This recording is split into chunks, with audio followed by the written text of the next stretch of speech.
Welcome back. Shalom ubracha, blessings and peace to you. A double Torah portion awaits us this weekend called Mattot and Maasei. Mattot can be translated as tribes or staffs. Maasei is journeys. The journeys that are referred to are the journeys of the Israelite nation from the time they left the grip of Pharaoh and wandering through the desert for 40 years. And now, as we near the end of the Torah, we find the Israelite nation poised to enter into the Holy Land. And throughout it all, the Jews kept grip on the staff that they held in the hand to keep their balance. When the sand was slippery, when there were stones to be stumbled on, it kept them balanced. Two tribes approach Moses in this week's Torah reading with a special request. They say, Moses, you know we have lots of flocks and many cattle, and they require lots of grazing land in order to prosper. What we have seen is that the land immediately outside of the land of Israel is verdant. So therefore, our request is that we don't enter into the land of Israel with you, but stay outside. And if our friends have trouble in Israel, we will come to their aid, but let us settle there. And Moses consents to their request. But drill down for a moment with me. What are these two tribes actually saying to Moses? What they're saying is that the covenant and the promise that God made with Abraham, the pact with Sarah and Isaac and Jacob, and you, Moses, all of them, we value less than the prosperity that the land will give us. In other words, we value money more than the promise. We trust in greenbacks more than we trust in God's word. Wow.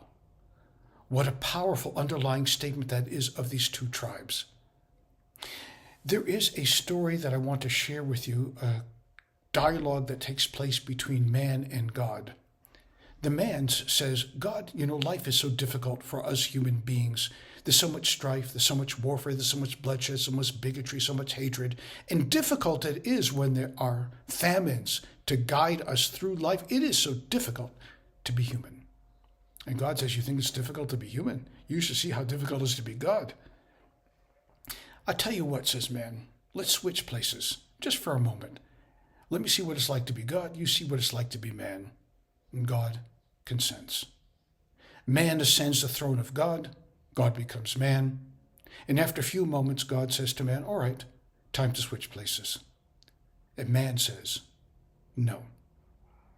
That's the story of humanity. We have made ourselves God, and we refuse to remove ourselves from the throne. Have you ever wondered why we have so many mitzvot?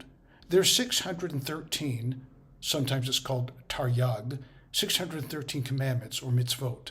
Why do we have so many? Is it really necessary? Indeed it is. It is because that is our staff. That is what we hold on to keep us from falling and tripping during our passage through the shoals and even good times of life. Those are the handrails that we hold on to when our eyes see things and we start to move in different directions because we think that we know better than God, that we are smarter than God, that we know what is truly valuable for us, for our life. And so we go off the rails, so to speak, and we pursue enterprises.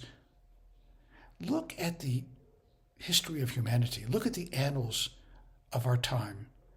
It's laden with bloodshed. It's laden with pain.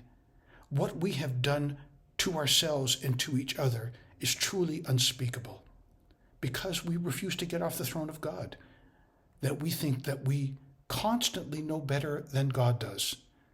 Nothing has changed throughout history except the story. The story is of our wanderings through the desert of life, whether it's our 40 or 50 or 70 or 80 years of life. We hold on to the staff that's supposed to give us balance. It's time to change staffs, time to look at the different rails of life, and maybe chart a brand new future for ourselves and humanity. What a powerful day that would be. Do you think? Shabbat Shalom.